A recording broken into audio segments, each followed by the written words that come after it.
Yeah. Well, let's find a way to die in a spectacular way. This'll do. That'll do, babe. Not good enough. This Oh, will what about do. wrecking balls? Hit me with the balls!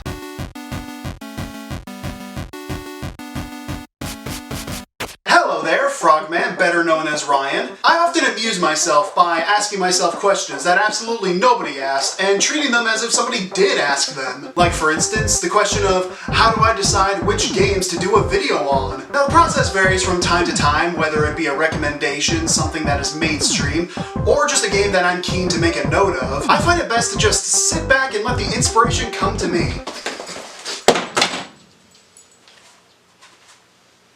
You know what this reminds me of? Have Dead 3 is a game by Room 710 Games, released in the year 2022, because 2021 couldn't handle it.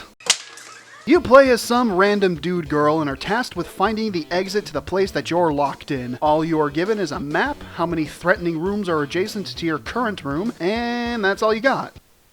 Oh, and a descending platform with a plate full of food!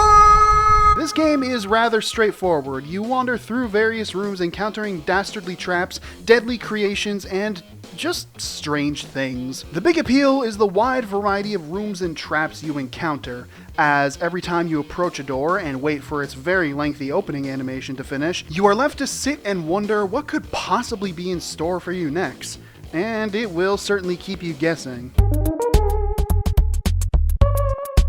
You can be a brave boy and charge into every open door you encounter, but every room has an off chance of sealing you inside, powerless to stop the room's trap or escape.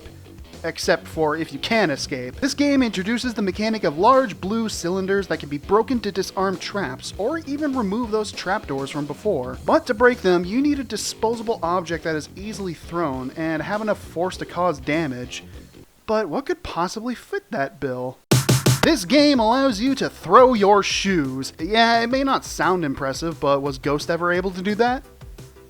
Yeah, I didn't think so. Shitty character. Throwing the shoes allows you to do all the things mentioned above with the blue cylinders. Basically, if you see a cylinder, you can smash it up and feel good about yourself. But using two whole shoes is a little much for a door, so you can also throw your shoe into the room, throwing off the presumed motion trigger and making the trap spring on your shoe. It's an elegant and neat little resource that was developed since the first game of the series, and it really doesn't get any more complicated than that. You're in a constant battle of assessing your surroundings and determining whether throwing your shoe in is worth it, knowing that you may lose it and be forced to cope without it later. I make it sound more thought-provoking than it really deserves though, as there's no real downside to throwing your shoe, since if it springs the trap, it's one shoe saved, and if it doesn't, you can just get it right back. Not to mention you can find other shoes that people are not using anymore. That, and the traps are never dangerous enough to make me want to disable them. Like, sure, they're dangerous and all and can kill you, but most of the time they're very simple to walk around and dodge. You don't really need to waste a shoe on something that already isn't doing damage to you. Maybe that's just me and my filthy casual mindset talking, because we only ever tried the easier modes when we did play this. I mean, do you really expect us to make it in the harder difficulties if this is how we operate? Is it worth it? Luck. No!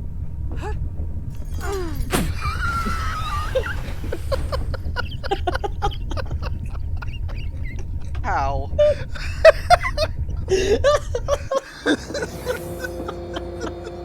How did you already die?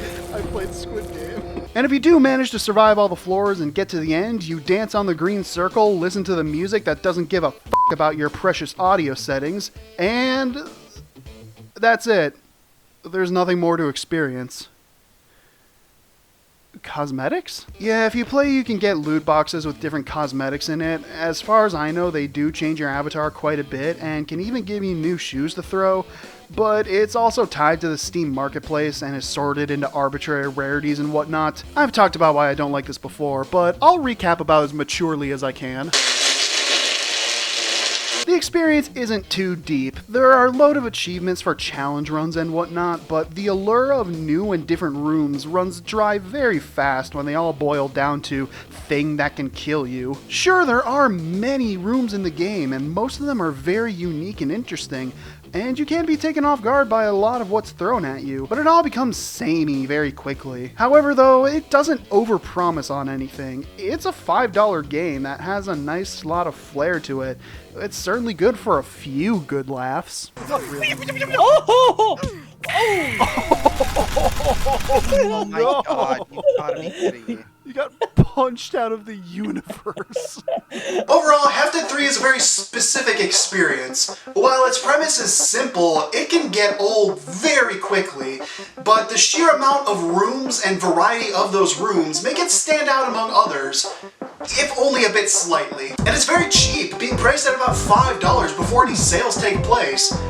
But I would caution against getting this game if you need it to last you a long time. It's not something very deep, but it is going to give you at least a little bit of a laugh.